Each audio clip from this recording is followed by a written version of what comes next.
What's up mga kapailot, at sa video na ito ay ating matetesting ulit ang nasira kong drone matapos magawa. Siyempre ano pa ang ating gagawin matapos matulog sa paggawaan ng ating drone? E di kailangan na matesting agad. Dito ay sinubukan ko ang manual pilot gamit ang ating cellphone at DJI RCN3. Sa aking nakikita ay mukhang okay na siya, at mukhang kaya na ulit lumipad ng malayuan ang ating DJI Neo 2.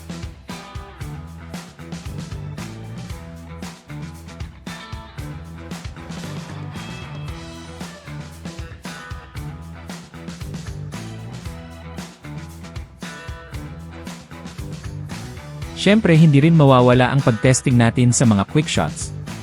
Una kong tinesting ay yung follow mode.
Sunod naman nating testingin ay ang circle mode.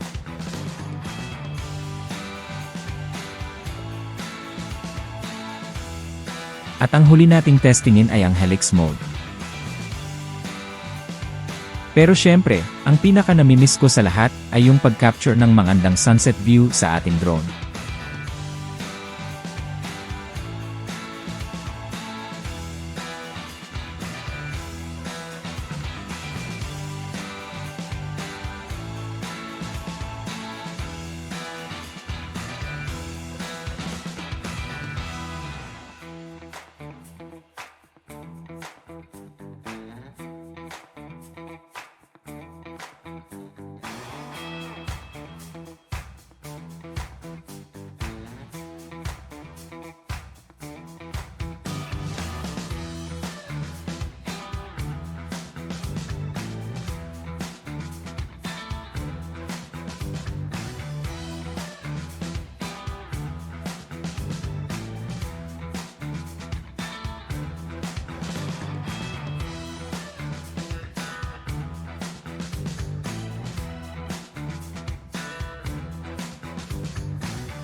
Sana ay nagustuhan niyo ang aking video.